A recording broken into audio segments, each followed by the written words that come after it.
Hello there, world of tankers. I'm Blitz, and in today's video, I'm going to be talking about the Thunder tank, as you can see here, and as well, I'm going to be talking about a little bit of the Battle Pass.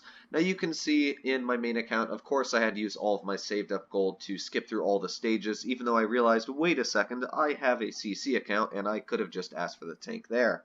So, I'm not sure why I decided to use all my gold here when I could have just earned it, but I can tell you guys all the rewards you get and everything else like that. Now, first of all, I'm going to be talking about the thing that probably all you want to hear about is the Thunder tank. Now, in my personal opinion, I am okay with getting the vehicle. I wish they would have brought a new tank in for the Battle Pass, maybe like the SU-130 PM, or just a new tank in general that you could get. That way more people, of course, would want to get the Battle Pass for $5 and grind down it, plus all the other rewards. It doesn't have to be a Tier 8. It could be a Tier 5 or Tier 6 tank. I just feel like making a premium version of the KV-1S, which is almost identical in all terms, in my opinion, isn't super exciting and going to draw as many people in. Now, I like the look of it. You can see it's got that star on the side of it, and that actually lights up and has little flares of red that come out of it, which I think is really, really cool. But talking about the statistics really quick on it, I don't even need to pull them up because they're literally exactly the same as a KV-1S on the gun handling, the gun aiming, damage per minute. All of that is exactly the same. The only difference is, first of all, this tank has a little bit better armor. If you take a look at the armor numbers on this, it's 110 on the turret and 100 on the hull.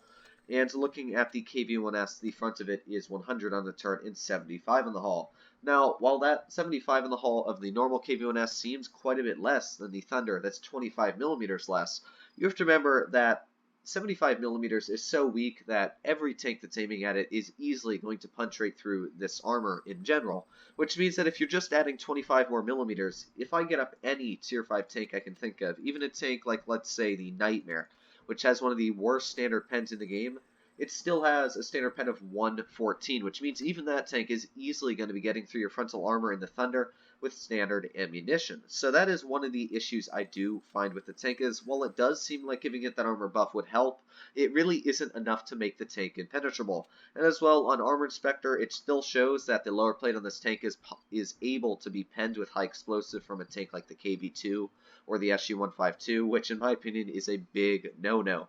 I did wish it was HE prone, but that is one of the weaknesses on the tank that I feel a lot of people might be misled by. Don't get fooled by the armor being thicker. I was fooled myself until I looked at Armor Inspector. I'm like, man, it really just doesn't have any more armor. And that's the same for the turret. It's 110 on the turret, but as you can see, that's the thickest part. And again, as you saw there, the Nightmare, which has one of the worst standard pens at Tier 5, still can easily penetrate right through your turret cheeks on this tank. And that's why you got that huge Q+ sticking out on the roof of the vehicle. So other than the armor, is there any other advantages? Well, it does have 10 degrees of gun depression, which is an amazing amount.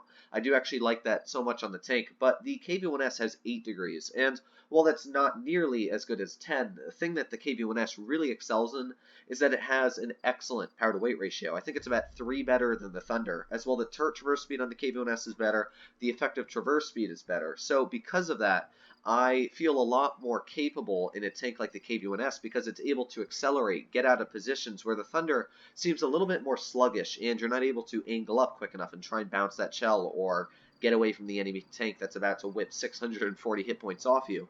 So I actually personally like the playstyle of a KV-1S better. I also like the look of it better. I like the football camo.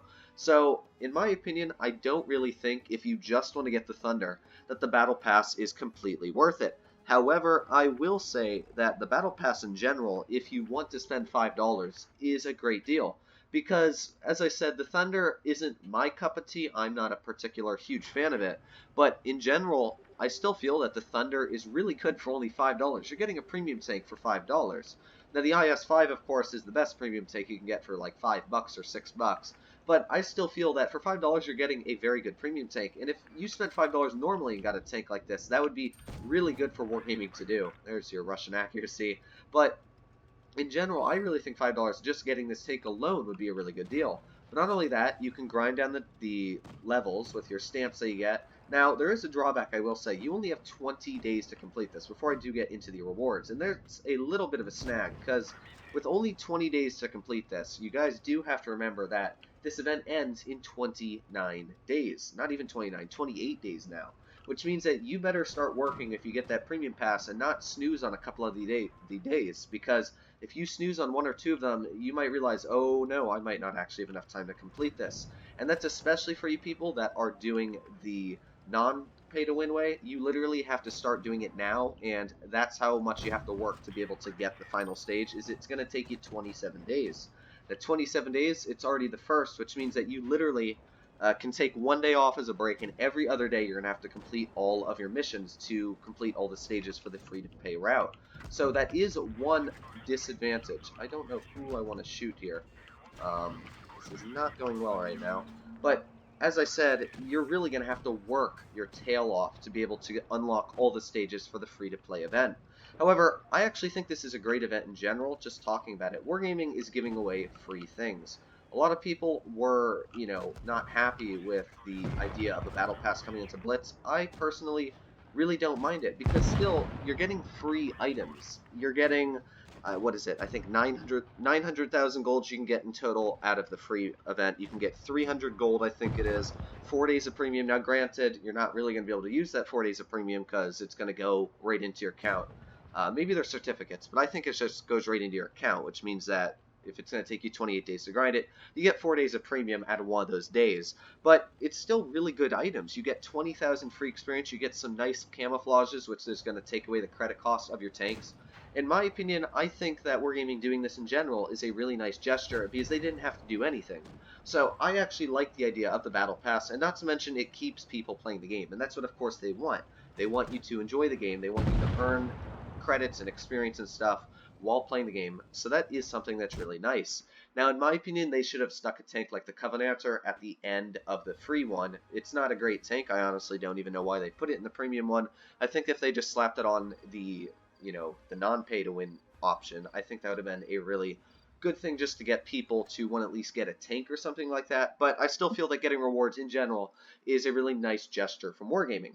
And talking about the the $5 route, that is insanely good rewards. You're getting, stuff that you would not even be able to think about for $5. First of all, 200,000 credits just in the first stages. You get the Covenanter, of course. You get, camouflages, credit boosters. You can probably get, I think it was 3 million credits or something like that with all the things combined. You can get about 3,500 gold, I think it was.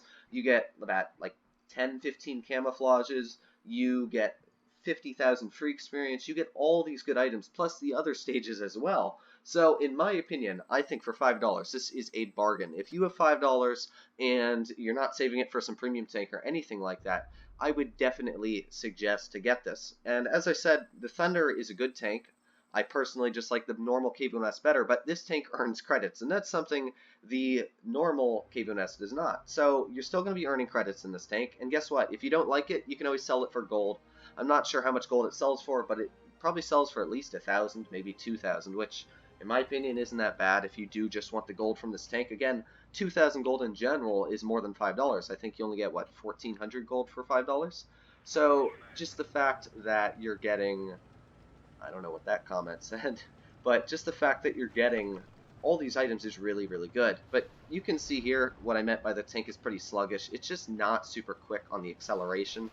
You can see here. That's one of the only complaints I have on this tank. I like it. It's fun to play. I just wish that they kept the normal speed of this tank. They could have kept the torturer slower, the traverse speed slower. You can just see how slow it is, lumbering, getting into that top speed area.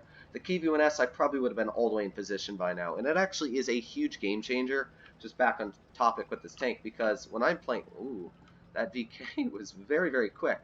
Voice cracks all the way today. But, it's just not quick enough for me to get in position. You can see here, these people were able to pretty much get all the way over here, and I'm not sure what my team's doing. This is what you do not want your team ever to do in Blitz, is try and kill one light tank, and now they're all discombobulated. So I'm just going to slowly back up here, but this is the one issue I find with the tank. It's just so slow, it takes forever to get into position, and because of that, now I'm probably going to be overrun and die. Now, that's actually because my team was just absolute morons. I don't know what they're doing. Let's see if we can finish off this 5/4 here. Like, we're doing a good job. We did the best we could. It's just, there isn't really much I could have done here. But you'll definitely agree that the mobility is kind of sluggish on this vehicle. If it had been a little bit faster, I might have been able to get into position and stopped the flank from killing me. It's just not, as you see there as well, the traverse speed on the tank, it's just not great. I probably could have done quite a bit better in the normal KV-1S. So, not great games in the tank, but you saw it's actually a decent vehicle. It does the job. It's still a fun vehicle. It looks amazing, especially with that little decal on the side that lights up. I think that's amazing. And if they did that for more premiums, I think that's a really cool option. In my personal opinion, though, Wargaming, if you are listening, I'd put that as an attachment. I don't care if you have to pay gold for it because I'd gladly do it, but some people and myself might not like a decal like that on every tank, or, you know, some tanks you might just not want to have it on.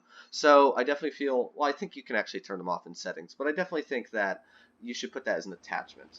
Now, I hope you guys do like this event, because I personally said as I do like this, which is rare for me, but I actually do like the event. Keeps you intrigued into the game, keeps you playing, and you get a bunch of rewards. And I even left out, you do get these certificates for vehicle research as well for the free path, which is really good if you're a new player grinding. Literally, all you have to do is play the game, and you can get 25% off a Tier 8, Tier 9, and a Tier 10. In my opinion, that's great, and I honestly am very happy with what Wargaming's done. So let me know what you guys think in the comments down below. If you like this video, make sure to hit that subscribe button down below. As well, hit that like button. Let me know what you liked about it. If you just completely disagree with my opinion and think this video sucked, let me know as well in the comments down below what you hated about this video, if you think the Thunder is an awesome tank or anything else like that. But other than that, guys, I will see you in the next one. I hope you're all happy and healthy out there.